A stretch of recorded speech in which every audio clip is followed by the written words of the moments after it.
Namaste. Welcome to Satsang.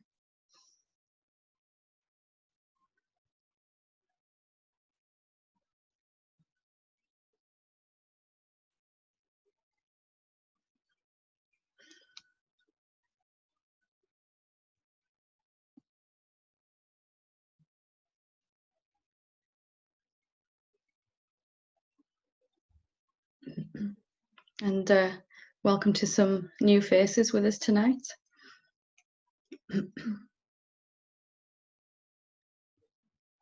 So tonight I want to talk about a subject, a way of looking at the truth, a way of coming to understand why we pay so much attention to our thoughts, why we seem to suffer so much from our thoughts, and really just to perhaps explain it from a different angle, which will be easier to assimilate. All of us as human beings are coming into satsang perhaps with the same issue, that we feel limited, we feel stuck, we feel that there must be more to life. Perhaps we've even had a taste of what it's like to transcend the mind momentarily, or we may be doing that, feeling that, living that peace more and more. But it really serves us to take a look at why human beings are so caught up in our thoughts. Why do we automatically pay so much attention to our thoughts? Why do we give them so much authority over our experience from moment to moment? What is it really that is giving us this urge and impetus to listen to our mind? Now, partly waking up is going to ask you, if you want to fully wake up and live as that truth, it's going to ask you to think. You're going to have to begin to think in a different way to most human beings, and to come to really to the understanding that just because the vast majority of human beings think certain things are true, doesn't mean that they actually are. So an example of that is that most of humanity is convinced to the point of not wanting to question at all, that their thoughts about what's happening are actually what is occurring. If we look at why we are so drawn to our thoughts, why do we immediately pay attention to those? It's because we have this idea inside, deep down, that our thoughts are giving us vital information about the world, that our mind is a useful tool for interpreting what's happening in our world, in our relationships, in our career, and especially in our spiritual awakening and on our pathway. So from that perspective, it makes absolute sense to listen to what our mind is saying and to use it as to accept it's a valuable tool. It's a compass, it's a map to navigate reality, our mind. And it would seem like a not so sensible thing to do to stop referencing it. But to wake up to what you really are, well, perhaps not so much to wake up, but to live as what you really are. You're going to have to throw out that idea, and you're going to have to come to see that reality is actually backwards to that completely. What do I mean by that? I really mean that this idea that my thoughts are valuable because they're telling me how to navigate my life, how to deal with my experiences, how to deal with my problems, how to transcend issues and challenges, how to get the love, the acceptance, the approval, the resources that I need.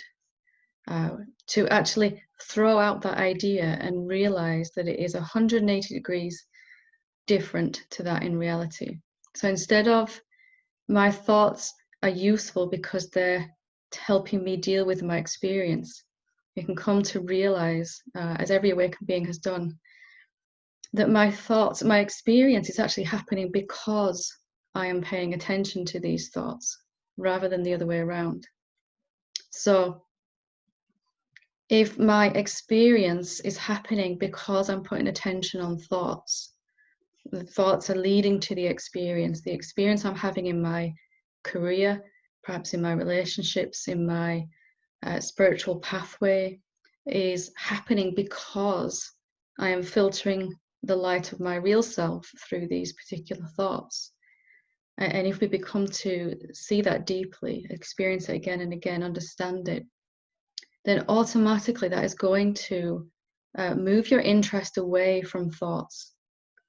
You know, most of us, somewhere deep down, have this sense that without my mind thinking, I'd be lost. You know, without my mind telling me what to do, where to go next, what choice to make, all of that, I'd be lost. Couldn't navigate the world. But would we actually need that mind as a reference point if we could clearly come to see that without shining our light through these thoughts and our experience taking the shape of these thoughts very literally, do we actually have any problems from that place then?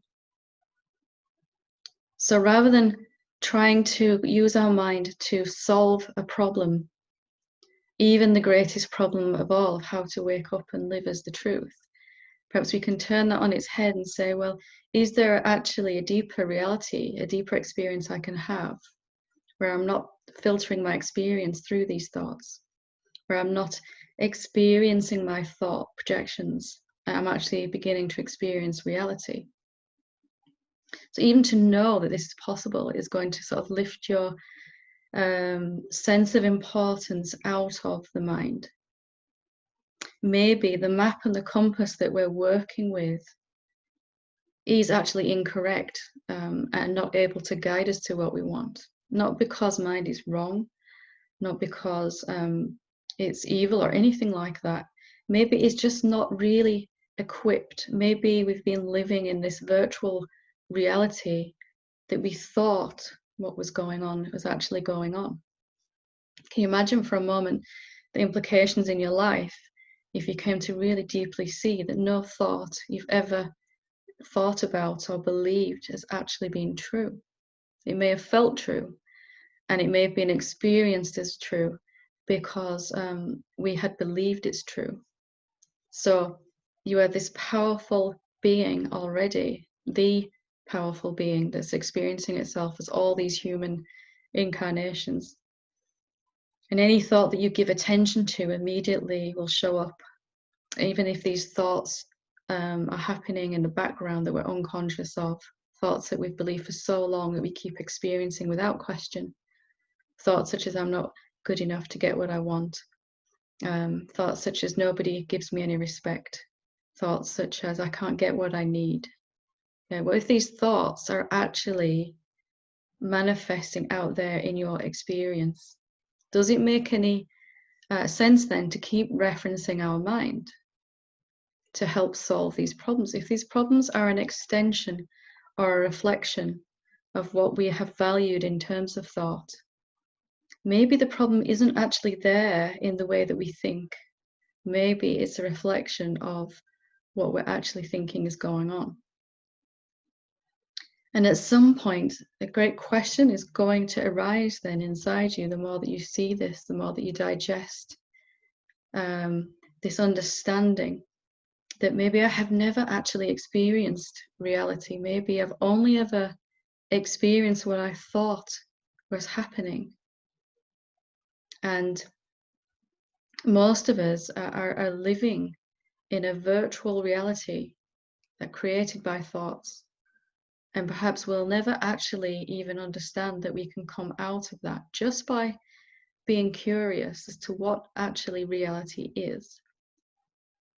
That if I try to think about reality using my mind, about now we're using the word reality tonight, but you can substitute the self, noumenon, God, awareness, stillness, peace, whatever you want to call your real self, true self. Maybe the way to experience what that really is to really want to experience what it really is, rather than referencing thought. What do I mean by referencing thought? Perhaps we're believing more in the idea that it's difficult to wake up, or that it's difficult to transcend our karma. Maybe we're so believing those thoughts that we're actually living that experience. We're having perhaps momentary experiences of peace and then coming back to this sense of turmoil and struggle. Could it be that we're getting in our own way because we're trying to use a tool that's not quite capable or equipped to help us recognize what is real? We're using the mind, which is really only capable of thinking about what is real. And maybe those two things are very, very different. And there's a few, more than a few beings that have figured this out and then become very, very curious. And that's what I'm really hoping to inspire inside you tonight on this satsang, to maybe, you know, just asking this question then, what actually is real? And instead of trying to find out here using our thought process, we can come to an open and curious place. Our mind may be scared by this revelation that it cannot understand. Some part of us may be a little bit fearful upon this realization that perhaps nothing I've ever thought or experienced has been the ultimate truth of my real being. But something inside you, if you let this deeply into you, will become quite curious and excited. That maybe it's only been so difficult because I've been experiencing the result of that particular thought. What if finding out what you really are and living as that is much more simple than perhaps we have really allowed ourselves to come to understand?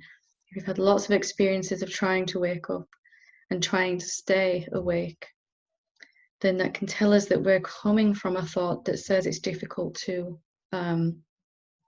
achieve that, to stabilize as that self. Maybe reality isn't like that. So instead of most people are doing, which is referencing their mind and allowing their mind to tell them what to think and feel, we can come to see that whatever I put my attention upon, I'm going to experience. Therefore, I'm going to put my attention upon what's real. How do I do that? Just by being really, really curious, really, really open, recognizing that thinking about our awareness, our real self, the self, is not going to ever be the same as actually experiencing it and noticing it and living as it. And again, there's nothing wrong with our mind, but for the sake of waking up, we have to stop expecting it to do something that it's not capable of doing and never was supposed to be able to do. You know, your mind is great for thinking about a shopping list or thinking about which way to drive to work or which order to do a set of tasks in that will make more sense time-wise. But it cannot think about effectively and experience that which is beyond all qualities, that which is intangible and invisible, which is your real self. How to know that then is just to recognize I'm not going to find it through my thoughts. Just that understanding itself is going to start to give you some distance from your mind, from trying to experience something and then letting go of trying to experience something, because what you're going to experience is where your attention is. You cannot experience the vastness of your real being if your attention is on what you think is happening. Instead, we can learn to be open and to be curious, to recognize that just by wanting to see what it actually is, and for the moment not referencing any thoughts, not referencing the idea that even if I find it, I'm not going to be able to stay there, not referencing the idea that I'm not good enough to get there, not referencing the idea that it's difficult to recognize what I really am. Every thought that you're coming into satsang with is going to be your experience. So recognizing that clearly and understanding, you can just set aside thoughts. It doesn't mean you have to stop your mind thinking, but you can be open, curious. What actually is myself then? What is reality? What is beyond the mind? Maybe that was your only job to do, to come to that curiosity. Maybe that is the only thing you can do to wake up. Maybe that is your only function in this is to come to recognize that I can keep experiencing what I think about reality, that it's hard and it takes a long time and only a few beings do it. And it may not happen for me this lifetime, and I may not have the right karma and all these other things that go on. Or I can choose to find out what is real. Maybe just recognizing I'm going to keep experiencing my thoughts about awakening, my thoughts about the self, if I keep trying to find it this way, and that can go on forever. Or I can just step out of that and be open and curious and really want to know, rather than what I think is going on. Maybe in this area, my mind doesn't really have a clue what is happening, and maybe my mind is not supposed to. And recognizing that deeply is going to leave you open. How that may feel at first is you may feel lost. I remember when I first recognized that it just wasn't going to work this way for me. Finding out what was real with my mind is just going around in a thought loop, thinking about the real self and wanting to get there, and then getting there and wanting to stay there, and then round and round again. And I felt lost. I felt like somebody had taken my compass, somebody had taken my map, somebody had taken my GPS, and I didn't know where I was or how to move forward from that point. How to wake up when I have no reference of where I am to start with. You know, no idea of how far I've come in my awakening, no thoughts about how much further to go. But if you can sit with that uncomfortableness just for a moment, allow that total lack of reference point, to not be sure that you've further to go, even to just recognize those are thoughts about what I'm sure is going on, and maybe I'm not actually going to be able to experience my real self while I'm referencing those. So we're not talking about silencing mind, we're just talking about recognizing perhaps it's not the best tool for your awakening, and then allowing it to just do what it does while you become more curious and open. Is it really that terrible to have no reference point for where you are in your journey? Because if you're sure you know where you are in your journey to truth, then you're always going to have further to go. If you're just open and curious and don't know anything for a moment about how much further you have to travel to reach the truth, or that you're getting closer, or that you're getting further away, or that you've arrived, or that you haven't arrived, or that you're blocked, all of these ideas are going to be experienced as true if we hold on to them. That's how powerful you actually are already, whether you realize it or not. Maybe we've been running around inside our hall of mirrors, which is our mind, bouncing from one idea to another, experiencing it as if true, seeing that version of my experience.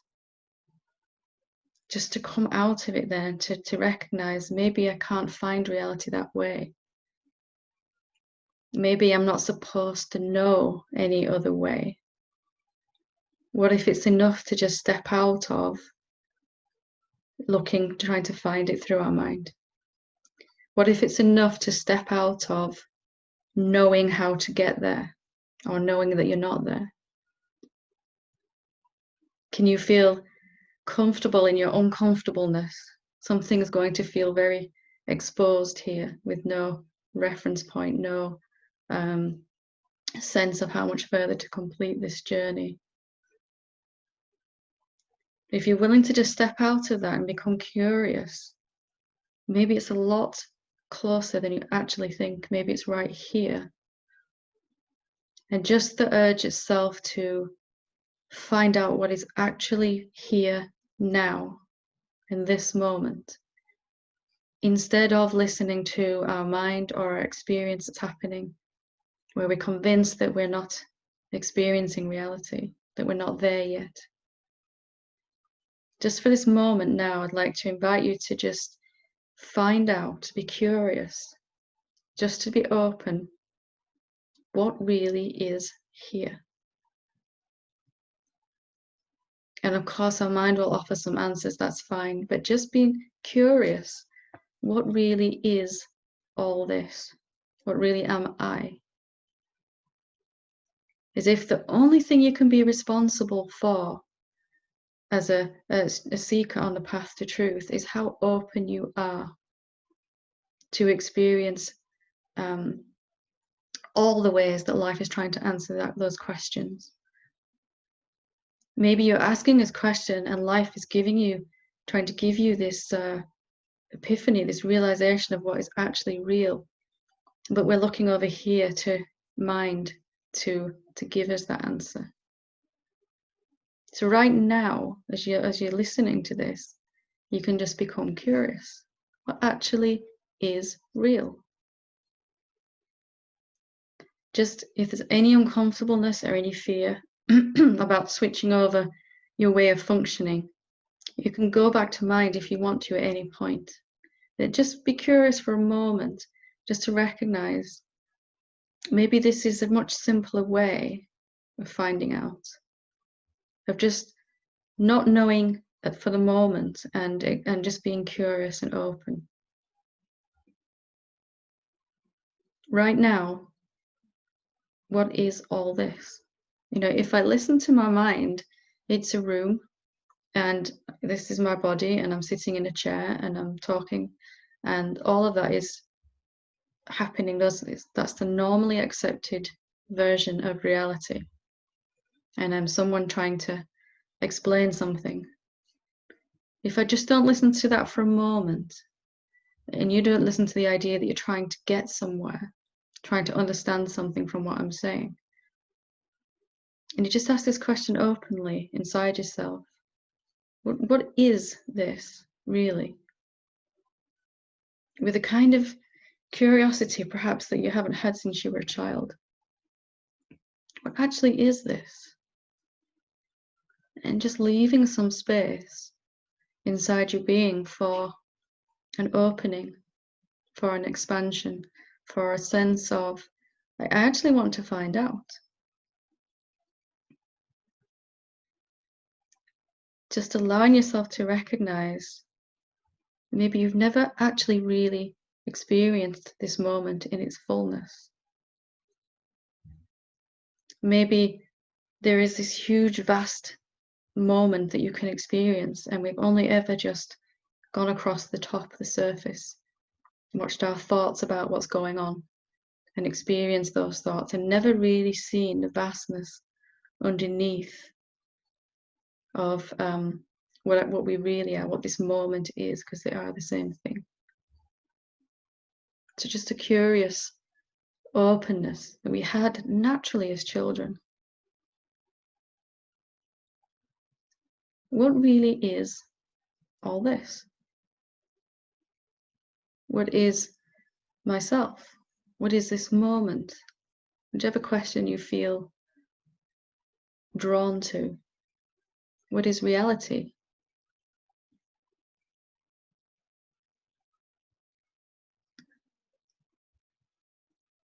You might be surprised at the way that life answers you, that the answer comes to this question.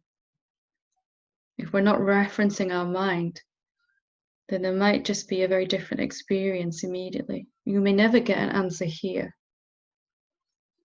And even if you did, would you want to just stop there? Or would there be something much more fuller that you could experience inside yourself?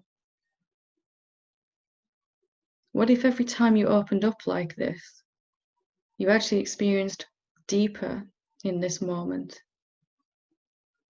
What if amazingly, every time you asked what reality is, you could experience more of it? Like even right now, when I ask this question, even after all this time, I'm still going to have a deeper experience of reality from a place of knowing that is what I am, that the body and the mind are happening inside this reality. Isn't that amazing that you could, the rest of your life, be on a process of exploration and discovery to what actually all this is. It's a very lived experience that is so much richer than experiencing what we think all this is. And again, there's nothing wrong with thinking.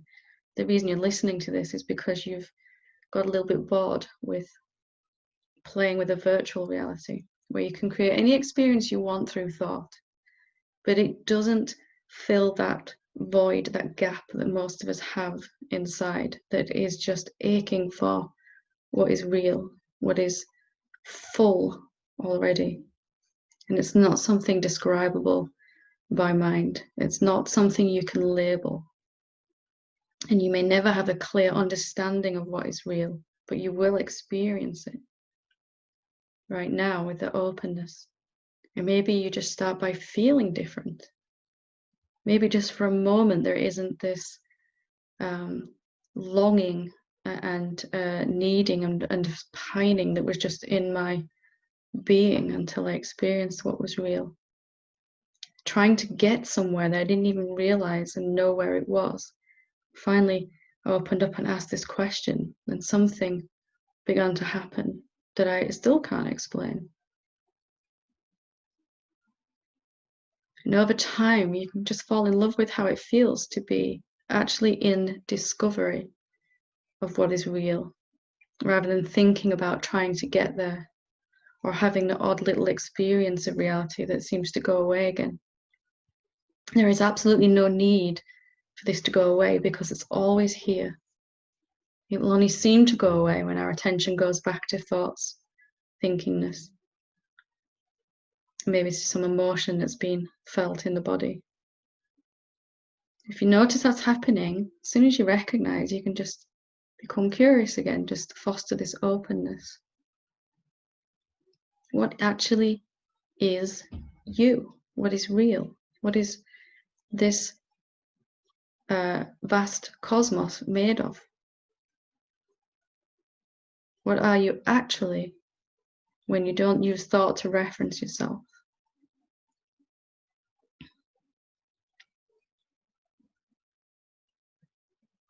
You may experience something different to what you've experienced before, some quietness inside, something that's not definable and doesn't have any particular shape and isn't anything you can grasp a hold of. A spaciousness inside yourself that is yourself. Some sense of not being able to grasp it, but yet it's entirely real and whole, not lacking in anything at all.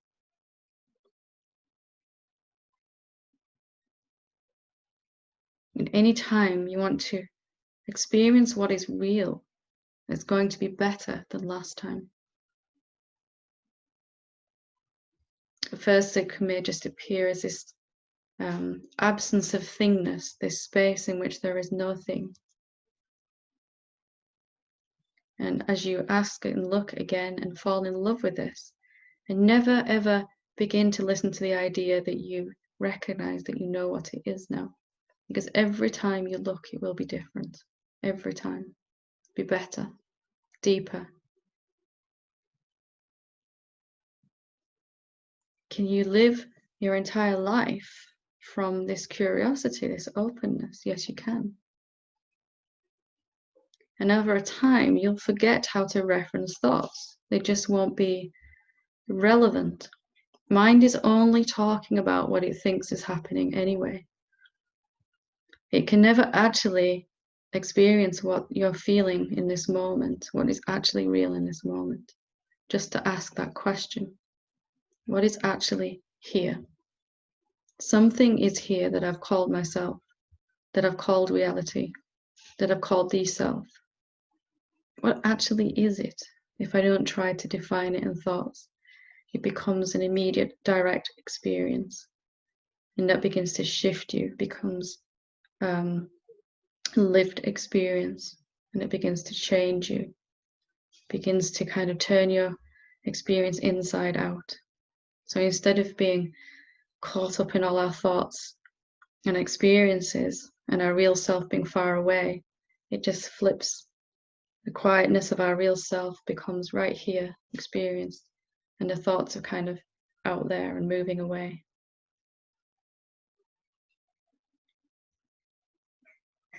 So can you ever reach reality through thoughts, knowing that you're going to experience only what you think about reality? If we don't make mind wrong, we just recognize it's not the best map for this journey, and throw it out, ask the question, what is here, now, already present? You can be quite surprised at how different it is to what we actually thought.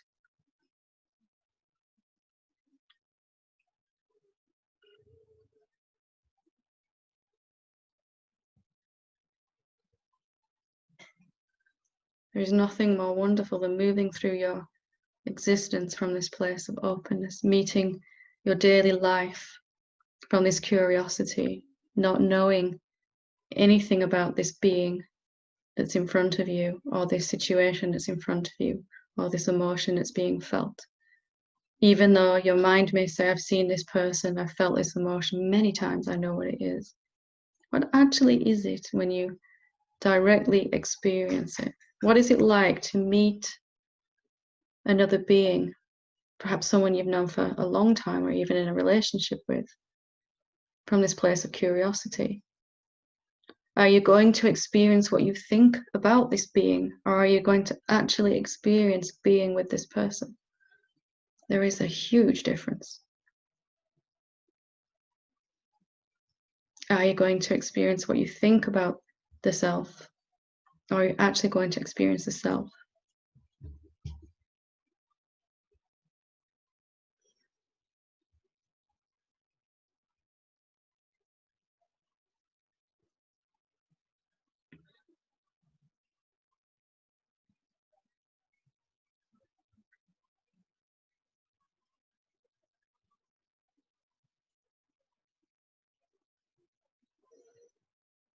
Okay.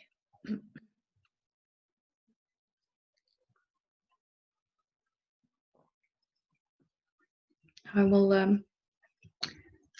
open it up for questions. I have a couple of questions that have been emailed in, which I'm going to read first. But if you would like to ask a question, if you click on the participants section at the bottom of your screen and click on the little blue hand, it'll let me know that you want to ask a question or to share something. Okay, so we'll start with the first question.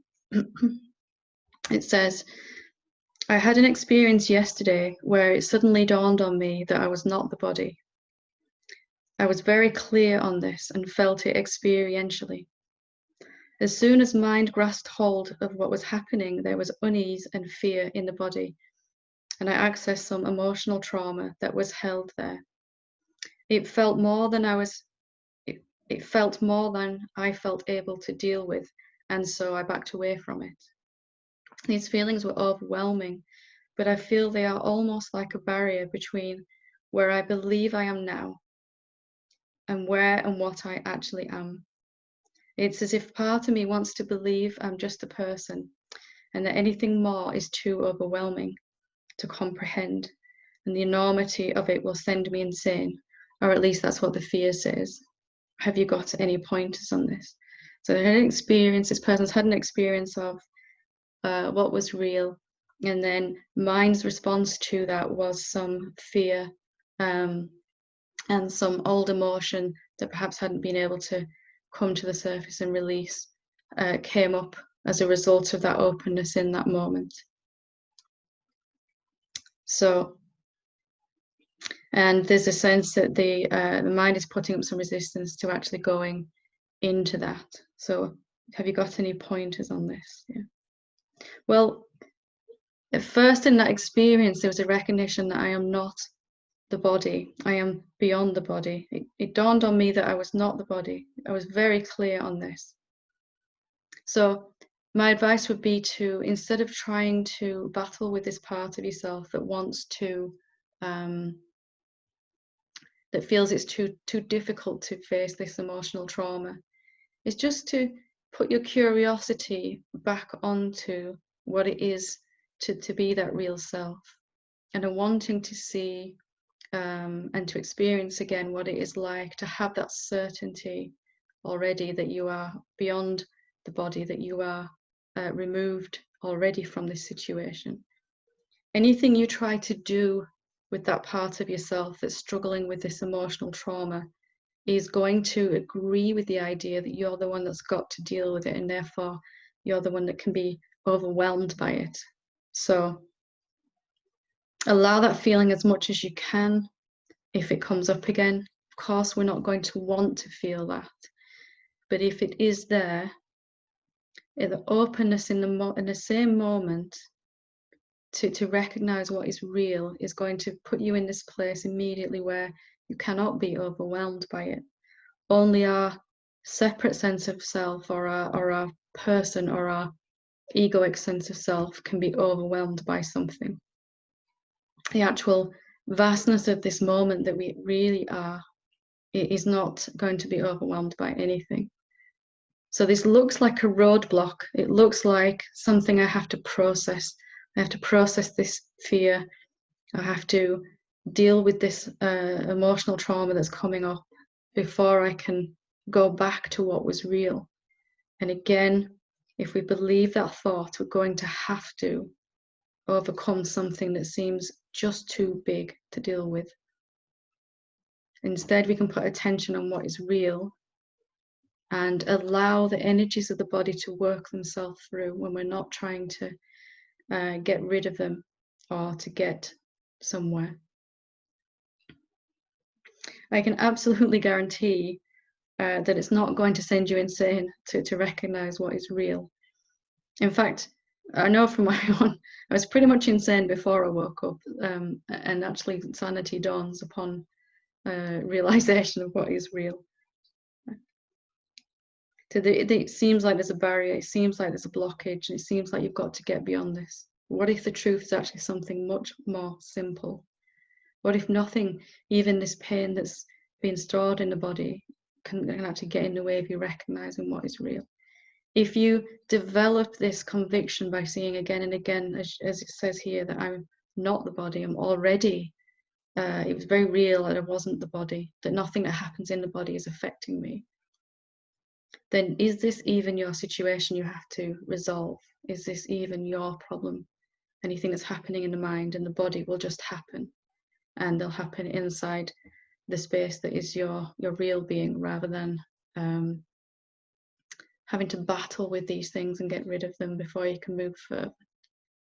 So the point I'd like to leave this question with is, maybe the problem is being offered to you and it's not something you need to pick up.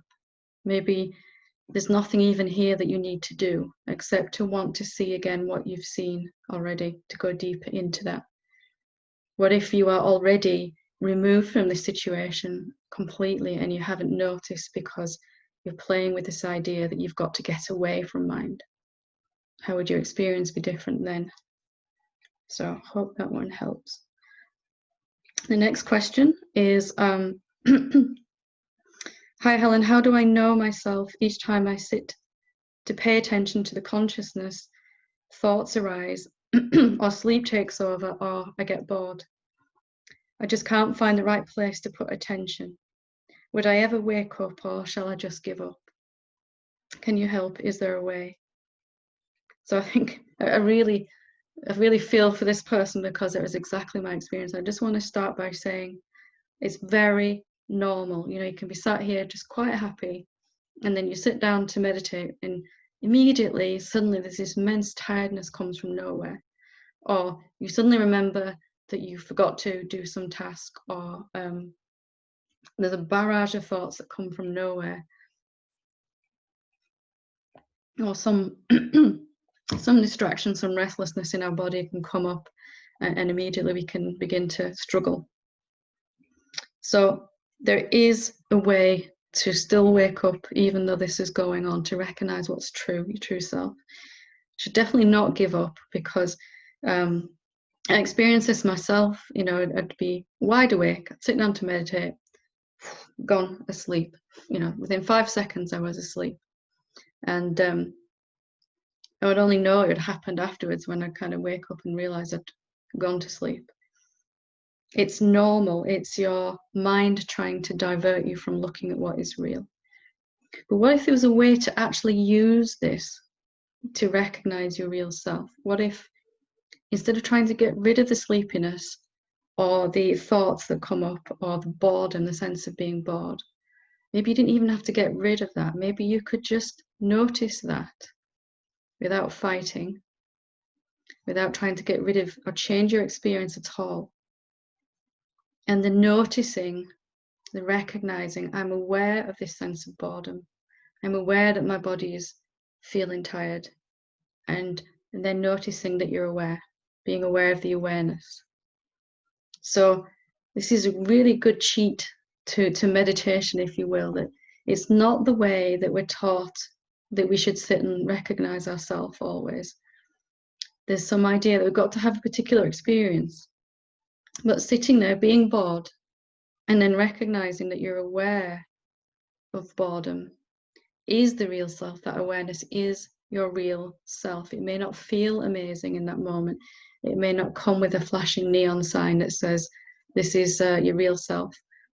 But what if the purpose of meditation was really, really simple and not perhaps what we thought? Maybe it was just to recognize that there's a sense of boredom, and then there's something recognizing boredom.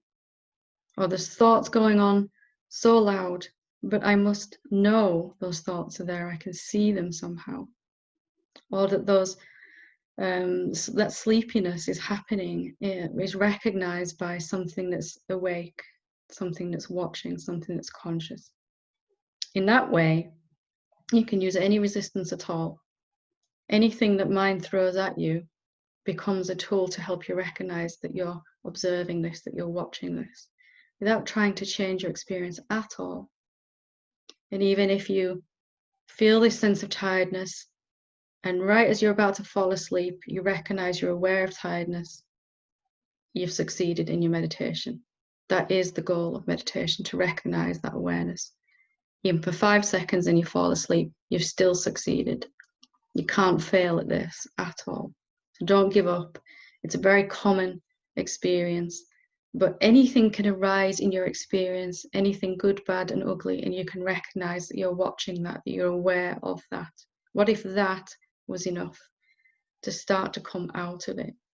The simplest thing of all, just to recognize I'm aware of this thing happening, and to put some attention on that awareness, it is enough to start to move out of it.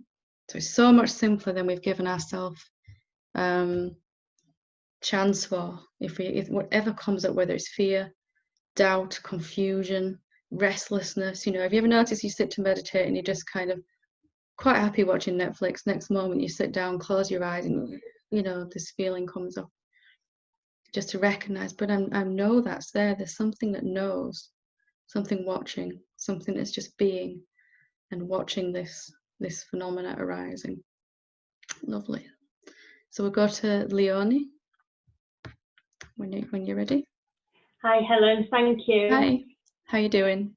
I'm all right, thank you. Yeah. I've been recently practicing listening to the silence from your book, and when there's like an emotion that comes up, do I then go on to the question of, is it true that I'm sad, or whatever the emotion is, or do I carry on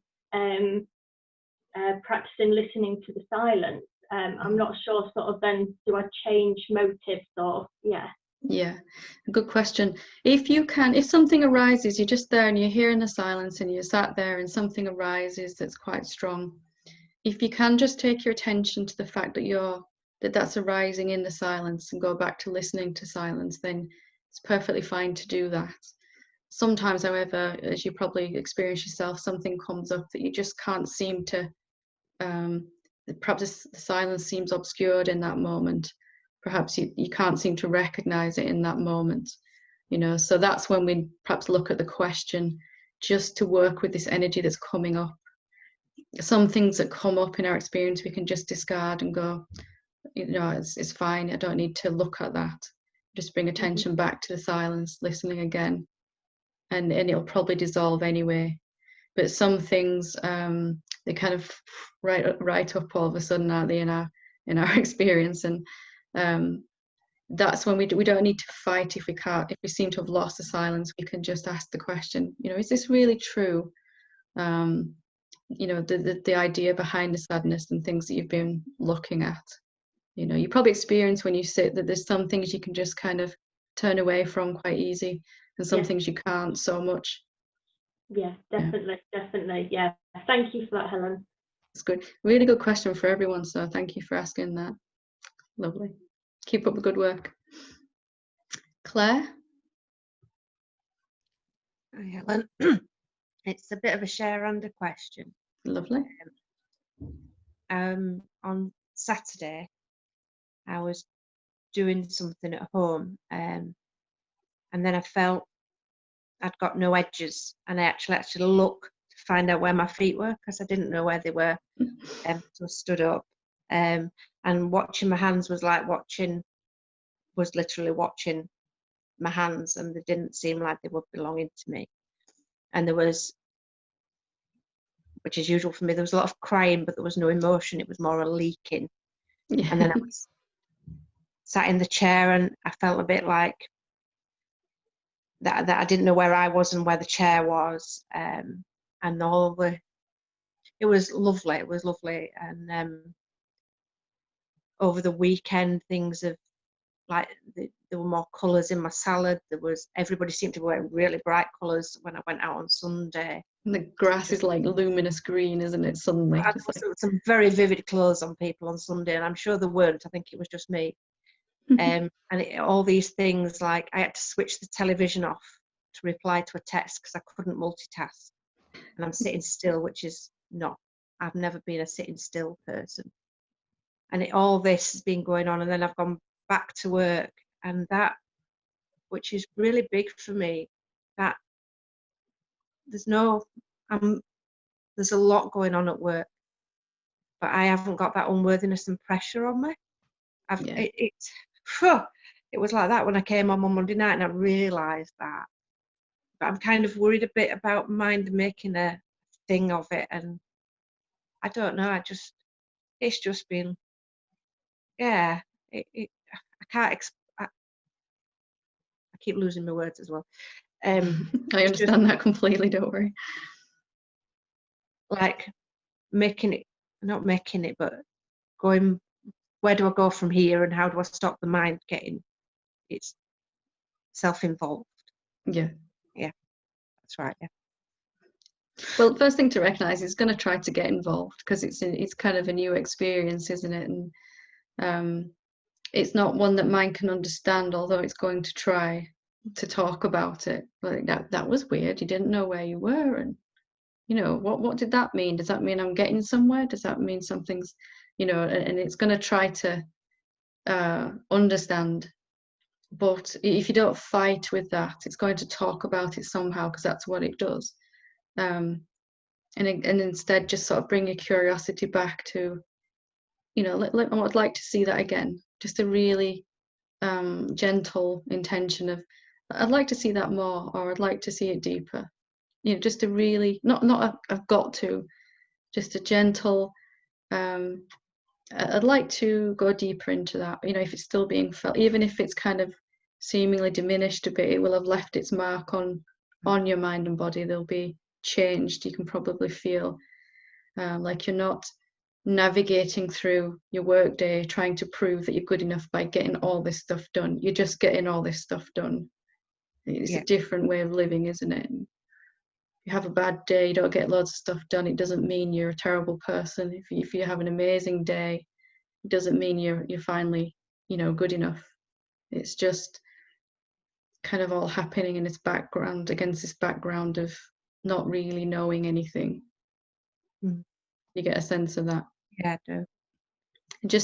Mind is going to talk about it. There's no way around that. But if you it's just another thing that's happening inside this not knowing. You know, if I don't know where I am, how do I know where the chair is? How do I know? I only know where this laptop is in relation to my body. I've no idea where it is in relation to me. You know, all these ideas go out the window, don't they, when there's a seeing I'm not actually this body. And that becomes much more of a lived experience. And it should have left some peace, some quietness, even if it seems to have diminished. Your mind and body will be assimilating the energy of what you've seen. Yeah. And then it'll come back with a gentle invitation. It'll come back and is stronger, more obvious each time. Yeah. It's just been, yeah. I was just, yeah. And I can't describe it, but it was just, and I've talked about it. Things, you know, like just little things, like where I sit here. I just notice things more. It's just been, You're just present in this moment, aren't you? Without being yeah, and that yeah. not being able to multitask. I have to stop something to do something else. Yep. And I've always been the sort of person that does 3 things at once, and it's just not. It's just, and that feeling at work, I haven't felt like that. I don't think I've ever felt like that. It's just been, It's kind of like you're immune to everything, isn't it? In a way, you're kind of protected from something goes wrong during your day, and it's like, oh well, it went wrong. You know, that's doesn't mean anything other than that. You know. Yeah, it's something. I got an email through from somebody that said, "Oh, you've made an error," and I just got on the phone and went, "Yeah, I did actually," because I didn't notice that I'd put that note on it, and I'm really sorry. And it was just an immediate, but there was none of that angst with it. Yeah. Just to cultivate, to recognize how you experienced that the real self was through an openness. It must have come from some curiosity to find out what is real, some just letting go of trying so hard to find out, and just actually asking instead. And that's that kind of the pathway in, isn't it? It's a doorway into this moment. Like, what actually is it? And even though you've had this experience, just to recognize each time it shows itself, it's going to be deeper and more amazing. I know that seems like, how could it be more amazing than it was? But every time it's better, always. It's never ending. It's like a present on Christmas morning that you can never, it's different every time, you know, more amazing every time. And it leaves your body and mind in a different place every time. It kind of, it washes them clean of that angst, that fear and stress and all of that stuff that comes with being someone. And before you know, you just kind of chilled out and you're not really bothered about anything, you know, in a negative way. You're just getting on with your life in quietness and peace, and a joy that kind of grows very quietly at first, and then, you know, and as you said, sometimes things look and feel and taste and so much more vibrant. You know, you'd be eating a food and it would be like, oh, this tastes amazing, and it's just the same thing you had yesterday, but like you're actually tasting it for the first time, or looking at the colors or the smells of, you know, autumn or spring or all of that. Yeah, that was after that was sat with my lunch on Saturday, and it was a salad, and it just seemed to be noisy and a lot more greens, and it was just, yeah. You can see the life in everything, you know, that there isn't anything dead or insentient. It's all you, you know, and there's kind of a recognition of, you know, I've only ever seen what I thought about this thing.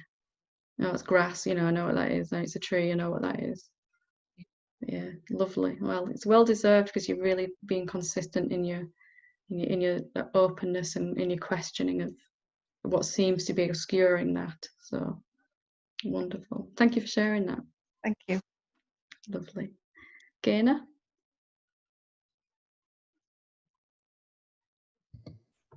Hi, can you hear me all right? Can you? Yeah. So I've just had a fear come up around a situation. And it's more fear to do with loss, like losing something. And I just wondered, because I've obviously the story behind fear is not feeling safe. Mm-hmm. So mine's just got hung up on that a little bit, because it's like, well, how can the fear seems to be related to loss, but then how can I work that back to,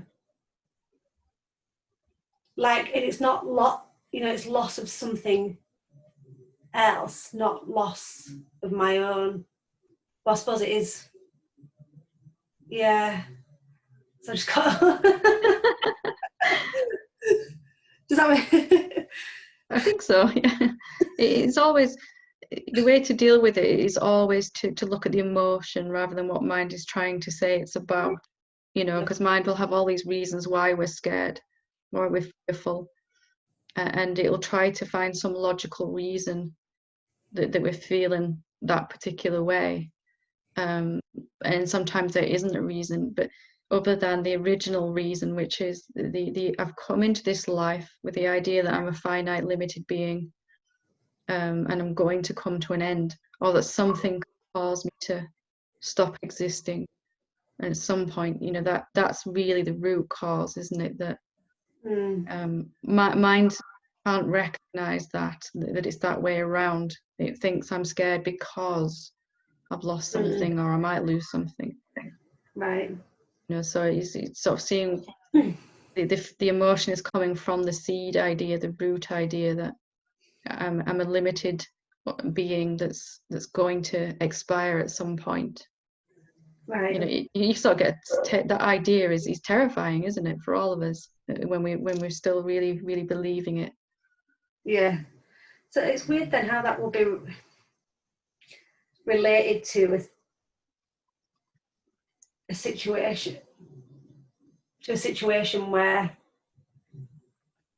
how can the fear then seem to be unrelated? Like, say like mine might say, well, that's unrelated. How can like fear then become triggered when it's seeming to mind an unrelated situation? I think I understand. Just try one more time to.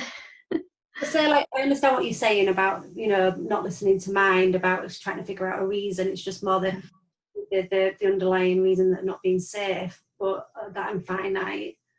But then how come the fear then seems to present itself in a situation which may be seemingly unrelated to that, to mind? Nice, I'm with you. Yeah. Yeah.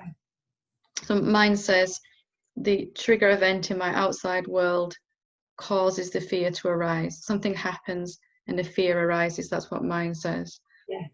But in reality, the seed thought that we're unconscious of, which is that I'm not safe, or I'm in danger, or I'm going to die, and the emotion and the experience, something to be scared of, are all happening at the same time. They're arising. They're all one thing. Like the root, and then the trunk of the tree, and then the branches. You can't have the branches without the trunk and the root. They're all one thing. Mind divides them into two and says that experience has caused this fear in here. Right. Yeah. So there's no it has to, because the outer world is a reflection of you, because it's all you.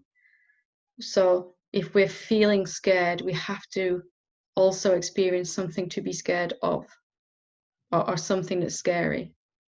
We can't, it's got to show up as thoughts, emotions, and experiences. You can't get just one of those. Like you can't get red and orange in the rainbow without the yellow. They just all come as a package.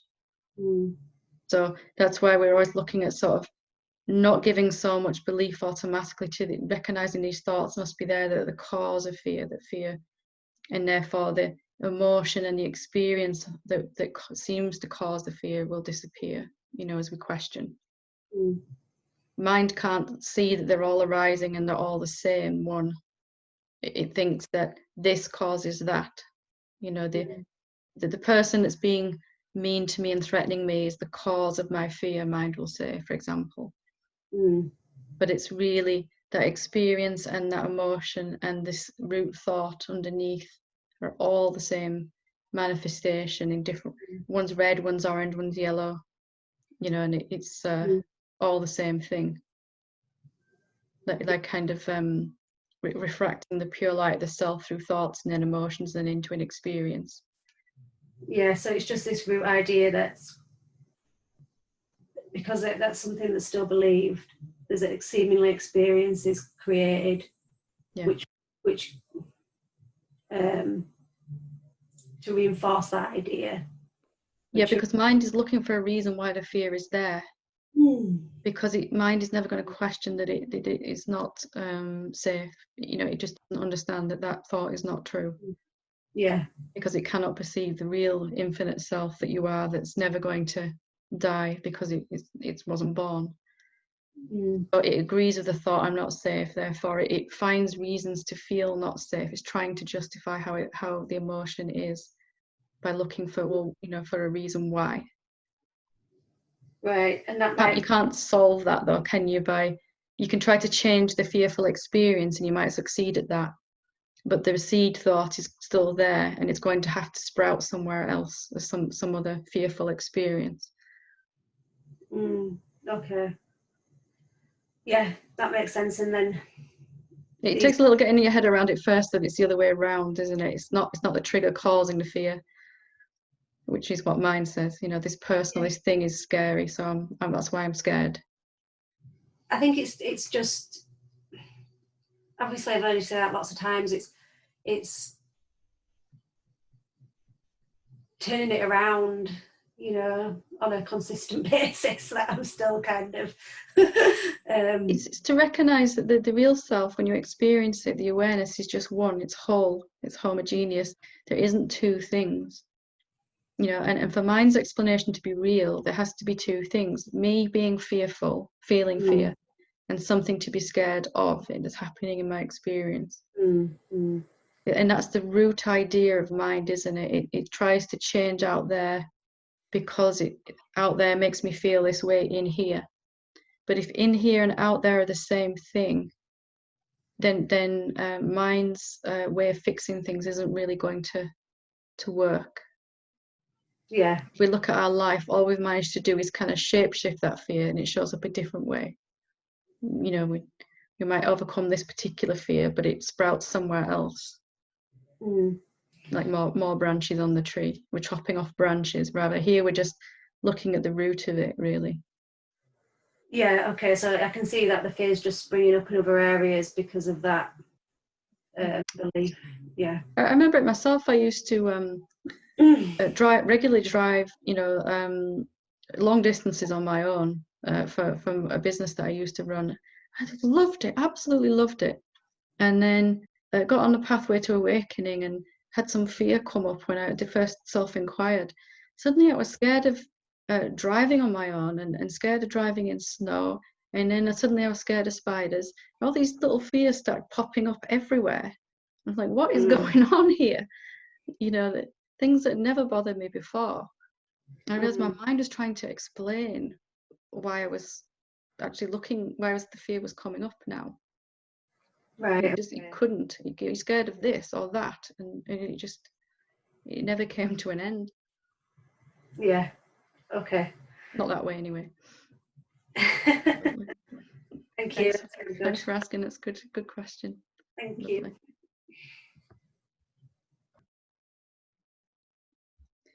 Okay, so we will leave it there for tonight. Thank you for your contribution and lovely questions. Namaste.